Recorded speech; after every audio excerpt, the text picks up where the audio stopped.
ବ୍ୟାସଦେବ କୃତ ଶ୍ରୀମ ଭାଗବତ ଗୀତା।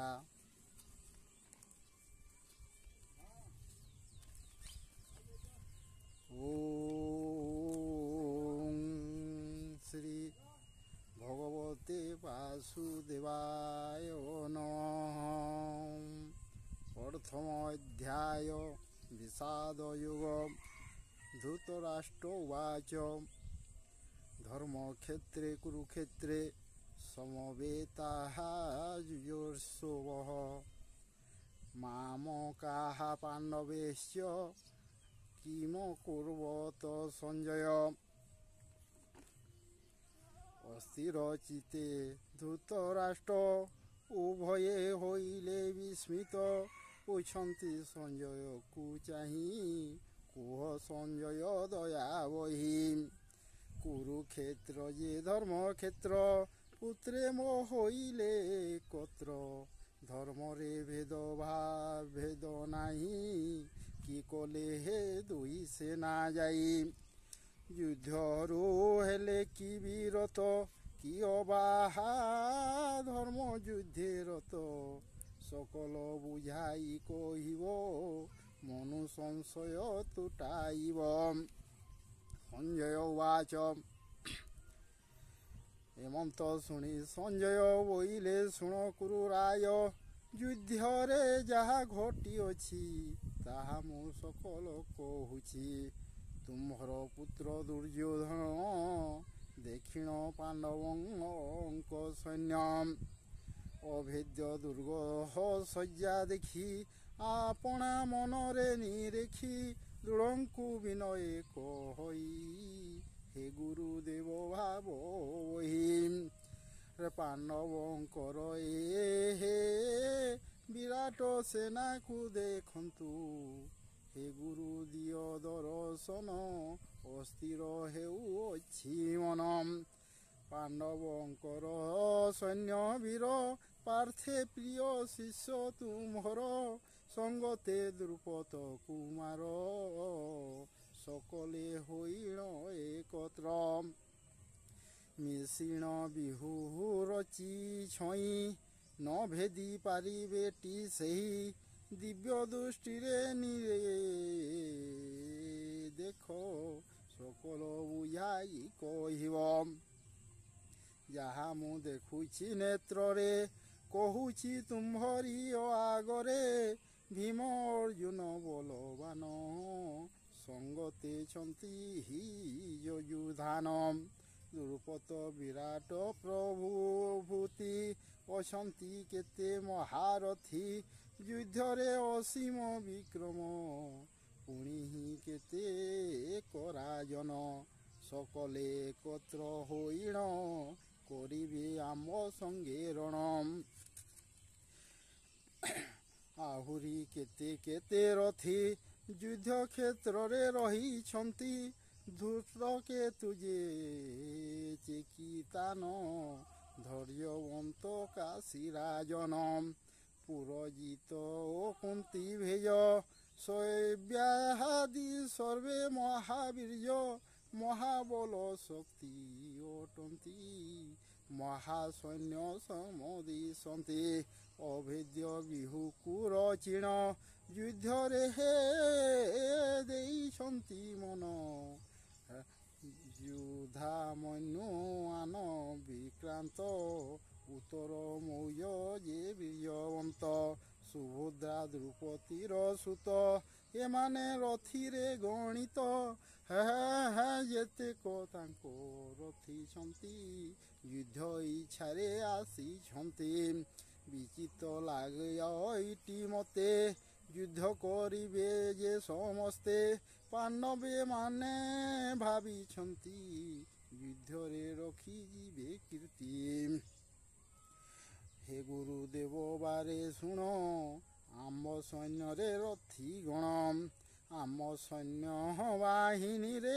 ଯେ ମହାବୀର ମଣ୍ଡଳରେ ଆବରୟ ଯେତେ ମହାରଥୀ ଆନ ବୀର୍ଯ୍ୟବନ୍ତ ଅଛନ୍ତି। ସଭିଙ୍କ ପରିଚୟ ଦେବି ମୋ ମନ କଥା ବୁଝାଇବି ସକଲ ଶୁଣ ମନ ଦେଇ ତାହା ମୁଁ କହୁଛି ବୁଝାଇ ଆପଣ ମହାପରାକ୍ରମୀ ସହଜେ ଗୁରୁ ଅନ୍ତର୍ଯାମୀ ଅଶ୍ୱସ୍ତମା ଓ ଭୀଷ୍ମ କର୍ଣ୍ଣ ଭୀରୁ ସବା କୃପ ବିକର୍ଣ୍ଣ ସମଦତ୍ତ ଓ ଜୟଧର୍ଥ ଏମାନେ ସର୍ବେ ମହାରଥ ଯୁଦ୍ଧରେ ଏକତ୍ର ହୋଇଣ ନିଶ୍ଚୟ କରିବେ ଶରଣ ଏକୁଆର କେବଳଶାଳୀ ସର୍ବେ ଅଟନ୍ତି ମହାବଳୀ ଆବର କେତେ ହେ ନୃପବର ପ୍ରାଣର ମାୟା କରି ଦୂର ଯୁଦ୍ଧ ନିମିତ୍ତ ଆସିଛନ୍ତି ପ୍ରାଣର ମାୟା ଛାଡ଼ିଛନ୍ତି ଯୁଦ୍ଧ ନିପୁଣ ବୀରମାନ ଏକତ୍ର ବିଜୟ କାରଣ সকলে যুদ্ধ বিশারদ পাণ্ডবে হে গণিবে প্রমাদ মোহর যেতে সৈন্যছন্তি সর্বে হে মহারথী অটন্তি যুদ্ধরে মোর ভয় নাহি মো পরাক্রম জাণ মুহি সকল সৈন্য মহাবীর ভীষ্ম রক্ষিত বাহিনীর মহাবীରରେ ପରିପୂର୍ଣ୍ଣ ଅଟନ୍ତି ମୋର ସୈନ୍ୟ ଭୀମଙ୍କ ନେତୃତ୍ୱେ ପାଣ୍ଡବେ ନିଶେକ ଲଭିବେ ପରାଭବ ତେଣୁ ହେ ଗୁରୁ ମୋ ବିହୁରେ ଦୃଢ଼େ ଆବରି ରୁହ ଦ୍ୱାରେ ସମସ୍ତ ବୀର ବାଣ୍ଟି ହୋଇ ଭୀଷ୍ମକୁ ରକ୍ଷା କର ଯାଇ ଭୀଷ୍ମ ଯେ ସେନାପତି ମୋର ତେଣୁ ବିଜୟ କୌରବର ତାଙ୍କ ଆଗ ପଛ ପାର୍ଶ୍ୱରେ ଯୋଗୀ ରହିବ ସମବୀରେ ଯୁଦ୍ଧରେ ଶତ୍ରୁଙ୍କୁ ନାଶିବ ବିଜୟ ଧ୍ୱଜା ଉଡ଼ାଇବ ଏମନ୍ତ ଇଚ୍ଛା ଅଟେ ମୋର ଯୁଦ୍ଧରେ ହୁଅ ଅଗ୍ରସର ତୋଷିବା ପାଇଁ ରାଜା ମନ ମୁଖରେ ନ ବୋଲି ଭୋଚନ ସିଂହ ଶବଦ ଶଙ୍ଖ ସ୍ୱର କରିଲେ ଗଙ୍ଗାଙ୍କ କୁମର ଦୁର୍ଯ୍ୟୋଧନଙ୍କୁ ସେ ସନ୍ତୋଷ କରିବେ ହେ ବହିଛନ୍ତି ଆସ ତାହାଙ୍କୁ ପ୍ରଶଂସା କରି ଭୀଷ୍ମ କହନ୍ତି ଏହିପରି ଯୁଦ୍ଧରେ ଆଦ୍ୟ ବାଣ ଦେଲେ ସଭିଙ୍କୁ ଚକିତ କରିଲେ ଭୀଷ୍ମଙ୍କ ଶଙ୍ଖ ଧ୍ୱନି ଦେଖି ଶୁଣି ଆନନ୍ଦ କୌରବ ବାହିନୀ ଆନନ୍ଦ ମନେ ସର୍ବବୀର ଯୁଦ୍ଧରେ ହେଲେ ଅଗୁସାର ସିଂହା ଶଙ୍ଖ ଭେରି ମୃଦୁଙ୍ଗ ନାଗାରା କରାଇଣ ଯୋଗ ଉଲ୍ଲାସେ ବସାଇଲେ ସଘନ ସତେବା ସମୁଦ୍ର ଗର୍ଜନ ଏମନ୍ତେ କୌରବଙ୍କ ସୈନ୍ୟ ରଣରେ ହେଲେ ଅବତୀର୍ଣ୍ଣ କୌରବ ଯୁଦ୍ଧାମ୍ବର ଶୁଣି ପାଣ୍ଡବ ମନେ ପରିମାଣି ତାପରେ ନନ୍ଦୀ ଘୋଷ ରଥ ଶୁକ୍ଲାସ୍ପଯୋଚ୍ଛିଣ ତୁରିତ ବସି ଶ୍ରୀକୃଷ୍ଣ ଅର୍ଜୁନ ଶଙ୍ଖ ବଜାଇଲେ ଘନ ଘନ ବିଚିତ୍ର ଅଟଇ ସଂସାର କୌରବ ପାଣ୍ଡବ ସମର ଭାତୃବିବାଦ ଫଲ ଏହା ସଂସାର ଦେଖୁଅଛି ଯାହା ହେ ଶୁଣିଲେ ଆଶ୍ଚର୍ଯ୍ୟ ଲାଗଇ ବିଚିତ୍ର କଥା ଏ ଅଟଇ ଶ୍ରୀକୃଷ୍ଣ ଧରି ପଞ୍ଚଜନ୍ୟ ଶଙ୍ଖ ବଜାଇଲେ ଘନ ଘନ ତାପରେ ଅର୍ଜୁନ ଥିଲେ ଦେବଦତ୍ତ ଶଙ୍ଖ ବଜାଇଲେ ପଣ୍ଡୁକ ଶଙ୍ଖ ଭୀମଙ୍କର ସମର ଭୂମି ଥର ହର ଅତ୍ୟନ୍ତ ବିଚିତ୍ର ଲାଗଇ 14 ବ୍ରହ୍ମା ব্রহ্মাণ্ড কম্পয়ে যুধিষ্ঠি আনন্দ হইলে অনন্ত শঙ্খ বজাইলে নকুল সুঘোষ ধরিণ বজাউଥିଲେ ঘন ঘন সহদেব যে আরম্ভিলে মণিপুষ্পক বজাইলে 14 ভুবন কম্পিলা শবদ শঙ্খ থরাইলা সমর আয় মারম্বরু শঙ্খ শুভিলা সে ক্ষেত্ররু আবর মহাধনুর্ধারী শঙ্খ সহিতে হে ভেরি তুরে সে মহাশালী কাশীপতি পুণে শ্রীখণ্ডী মহারথী দুষ্ট দয়মুন বিরাটেশ্বর সত্য কি অজেয় প্রবর নিজ নিজর শঙ্খ ধরি বজাউଥିଲେ টাণ করি মেদিনী হেলা কম্পমান চকিত হেলে সর্বজন আবর দ্রুপদ রাজন দ্রুপদী 5 পুত্র গণ সমস্ত নরপতি মানে আসি ক্ষেত্রকু ক্ষণে দ্রুপদ কৃষ্ণ হর নন্দন গরিষ্ঠ সুভদ্রা সন্তান সকলে কত হইলে সে যুদ্ধ ক্ষেত্রে মিলিলে সমস্তে শঙ্খ হে যাহার ভিন্ন ভিন্ন রে কলেশ্বর শঙ্খ শবদ ঘন ঘন বাজিলা সে রণক্ষেত্রেণ সরগ মরত কম্পিলা পাতাল ভেদি যে উঠিলা পৃথি হইলা থর হর ভারত যুদ্ধ ভয়ঙ্কর এ শব্দ শুনি দুর্যোধন ভୟରେ হেলা কম্পমান দম্ভ ধরিণা সে উঠিলা মনে যে হে দ্রবীভূত হেলা দেখিলে বীর অর্জুন সশস্ত্র সজ্জিত কুরু সৈন্য মনরে করিলে বিচার সমরে হেলে আগভর কপি ধ্বজ নন্দী ঘোষরে ଥାଇ ଅର୍ଜୁନ ଦମ୍ଭ ଭରେ ଉଦ୍ଯୋଗ ଜାଣି ବୀରମଣି ଧନୁ ଧରି ସେଇ କ୍ଷଣେ ରଣର ଶବ୍ଦ ଭୟଙ୍କର ସଂସାରେ ହେଲା ଧର ହର ଅର୍ଜୁନ ୱାଚ କହନ୍ତି ବୀର ଅର୍ଜୁନ ହେ ପ୍ରଭୁ ହେ ମଧୁସୂଦନ হে মহাবাহু ঋষিকেশ যুদ্ধ যে হইব আবশ্য দুই বাহিনী মধ্যস্থলে রথর কুন্তু অবহেলে দেখিবি বেনিপক্ষ সৈন্য রথর খন্তু নারায়ণ উভয় পক্ষে যুদ্ধ হেব বীরগতি যে হে মিলিব রথ রখিব মধ্যস্থলে যুদ্ধর মধ্যম ভাগরে সে বীরମାନଙ୍କୁ ଦେଖିବି ଯୁଦ୍ଧାଙ୍କ ସାମର୍ଥ୍ୟ ଜାଣିବି ମୋହର ସଙ୍ଗରେ ହେ ରଣ କରିବେ କେଉଁ ବୀରଗଣ ସଭିଙ୍କୁ ଅବଶ୍ୟ ଦେଖିବି ତତ୍ପରେ ଯୁଦ୍ଧ ଆରମ୍ଭିବେ ସମରହ ପାଇଁ ଆଗୁସାର ଅଛନ୍ତି କେହି ବୀର ଯେ ବୀରମାନ ସରଗରେ ଦୁର୍ଯ୍ୟୋଧନଙ୍କ ସଙ୍ଗତରେ ଆସିଅଛନ୍ତି ଯୁଦ୍ଧ ପାଇଁ ତାହାକୁ ଦେଖିବି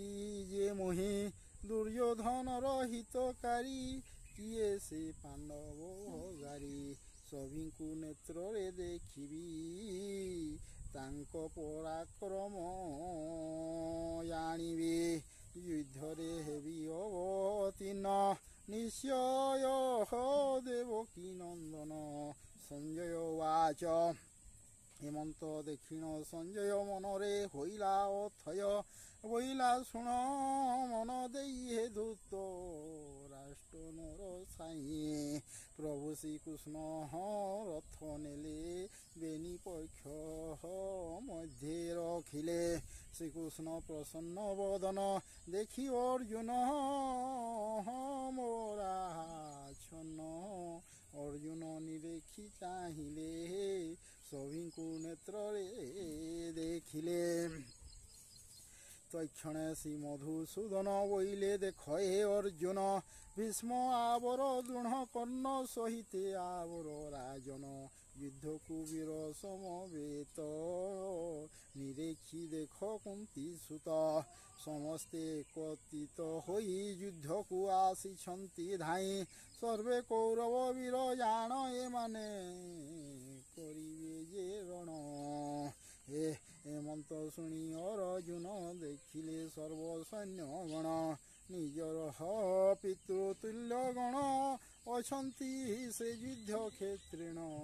ଆଚାର୍ଯ୍ୟ ପିତା ପିତାମହ ପୁତ୍ର ନାତି ଭାଇ ସମୂହ ମାମୁଁ ଶ୍ୱଶୁର ସହିତେ ଆବରହ ସୁହୃଦାଦି ଯେତେ সকলে যুদ্ধে ক্ষেত্রেছন্তি দেখিণ পার্থ বিচারন্তে নিজর সুত ভাই সুত আবর নাতি যে সমস্ত শ্বশুর সহৃদ দেখিণ বিষাদ হইলে অর্জুন উভয় সৈন্যଙ୍କୁ ଦେଖିଲେ তক্ষণে মর্মাহত হেলে ନିଜର ଆତ୍ମୀୟ ସ୍ୱଜନ ଦେଖି ଅଥୟ ହେଲା ମନ ସମସ୍ତେ କଲେ ନିରୀକ୍ଷଣ ଅଛନ୍ତି ସର୍ବପ୍ରିୟଜନ ଅର୍ଜୁନ ବାଚ ହେମନ୍ତ ଦେଖି ଅର୍ଜୁନ বইলে হে মধুসূদন হে কৃষ্ণ সর্ববন্ধুগণ ଛନ୍ତି যে হেতে সৈন্যগণ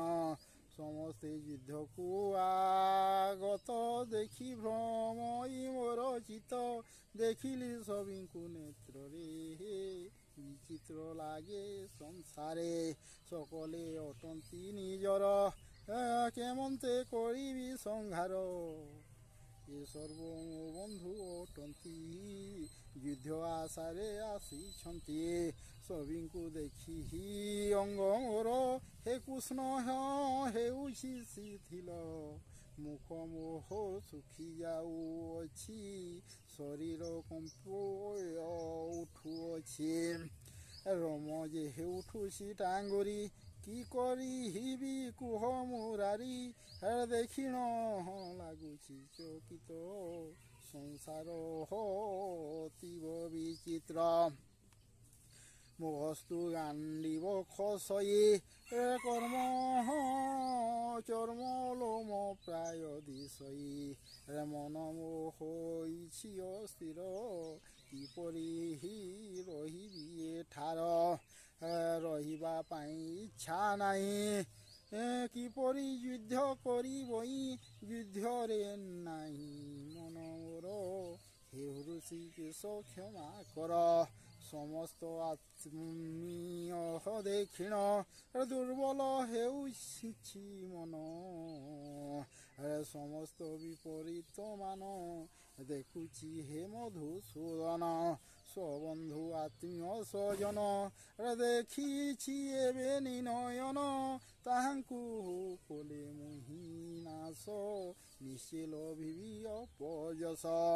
ବିନାଶେ ବିପରୀତ ବୁଦ୍ଧି ଘଟଇ ପ୍ରଭୁ ଦୟା ନିଧି ଯାହା ମୁଁ ଦେଖୁଛି ନେତ୍ରର সকল অটন্তি মোহর যুদ্ধরে বিজয় হইলে এ রাজ্য কি হইব ভলে রাজ্য সুখরে নাহি আস যুদ্ধরে হে করিব নিনাশ বিশাল রাজ্য অধিকার পাই কি ইচ্ছা নাহি মোর নাই মোহর প্রয়োজন নিজ নিজ ধর্ম নাশীন ধন লোভরে মন ନାହିଁ লোভ କରିବି କାହିଁ ପାଇଁ ସୁଖ ସମ୍ପଦ ରାଜ୍ୟ ଧନ ଯାହାଙ୍କ ପାଇଁ ପ୍ରୟୋଜନ ସେମାନେ ରଣେ ଆଗତ ପ୍ରାଣର ମାୟା କରି ତ୍ୟକ୍ତ ଆପଣା ପ୍ରାଣ ଆଶା ଛାଡ଼ି ଯୁଦ୍ଧେ ଅଛନ୍ତି ଆଣ୍ଟ ଭିଡ଼ି ସକଲେ କରିବେ ଯେ ରଣ ଆଶ୍ଚର୍ଯ୍ୟ ଲାଗୁଛି ଦେଖିଣ କିପରି ତାହାଙ୍କୁ ନାସିବି ସକଳ ପାପର ଯିବେ ମହାନ ବୀର ଆସିଛନ୍ତି ସମର ପାଇଁ ସେ ଇଛନ୍ତି ଶିକ୍ଷା ଗୁରୁ ଯେ ହେ ପିତାମହ ପିତା ଭାଷାଦି ସମୁଦାୟ ପୁତ୍ର ନାତି ମାମୁଁ ଶ୍ୱଶୁର ସଲାହ ଓ ସମୁଦି ସକଲ ଅଛନ୍ତି ଏ ଯୁଦ୍ଧ କ୍ଷେତ୍ରରେ ହେ ସଂଗ୍ରାମୀ ଜିଣିବେ ବୋଲରେ ସେମାନେ ଏ ସଂଗ୍ରାମ ସ୍ଥାନେ ଅଛନ୍ତି ପ୍ରାଣ ବିସର୍ଜନେ କୃପା କର ମଧୁସୂଦନ ମୁଁ ଆହୁ କରିବିଣି ଅଣ ଏହାଙ୍କୁ ବିନାଶ କରିଲେ ନିଜ ସର୍ଜନ ବହିରେ ଏହି ଯେ ପୃଥିବୀ ସାମାନ୍ୟ ଏହା କେହେ କରଇ ଗଣ ତ୍ରିଲୋକ୍ୟ ମିଳିବଟି ଜାଣ ବିନାଶ କରିବେ ନିରଣ ରାଜ୍ୟ ଲାଭରେ ଇଚ୍ଛା ନାହିଁ ଯୁଦ୍ଧ କରିବି କାହିଁ ପାଇଁ ହେ ଦନାର୍ଦ୍ଦନ ଋଷିକେଶ ଯୁଦ୍ଧରେ ନାହିଁ ମୋର ଆଶ କୌରବ ଗଣେ ନାଶ କଲେ ପାପ ଲାଗିବ ମୋତେ ଭଲେ କୁହନ୍ତୁ ସେହି ଆତତାୟୀ ଏହାଙ୍କ ବିନା ସେ ପୁଣ୍ୟ ନାହିଁ ସକଳ ଅଟନ୍ତି ସୋଦର ଯୁଦ୍ଧରେ ଇଚ୍ଛା ନାହିଁ ମୋର ବିନାଶୀ କି ସୁଖ ମିଳିବ ଜାଣ ବିଶୋଦର ନଥିବ ଆହେ ମାଧବ ଆପଣାର ବନ୍ଧୁ ଯେ ଧୃତରାଷ୍ଟ୍ରଙ୍କର ମୋହର ଆତ୍ମୀୟ ଅଟନ୍ତି ରକ୍ତ ସମ୍ପର୍କ ହୋଇଛନ୍ତି ବିନାଶେ ହେ ସୁଖ ହେବ ନାହିଁ ଏଣୁ ତା ଉଚିତ ନୁହଇ ସ୍ୱଜନ ଜନବଦ୍ଧ କଲେ ଅଧର୍ମ ବୃଦ୍ଧି ହେବ ଭଲେ କୌରବ ମାନେ ଆମ ଭାଇ ତାହାଙ୍କୁ ବିନାଶିବି ନାହିଁ ଏ କୌରବ ଲୋଭ ବସେ ବିବେକ ହରାଇ ଲାଲସେ ବିନାଶ ନିମନ୍ତେ ବଂଶର ମିତଙ୍କ ନାଶେ ଆଗ ଭର ପାପଙ୍କୁ ନ ଡରନ୍ତି କେହି ପାପରେ ହେ ପଡ଼ିଥାନ୍ତି ସେହି ଲୋଭରେ ନର ଅନ୍ଧ ହୋଇ ଅନ୍ୟାୟ କରମ କରଇ ଭୋଗୀରେ ଭାଗ୍ୟ ସେ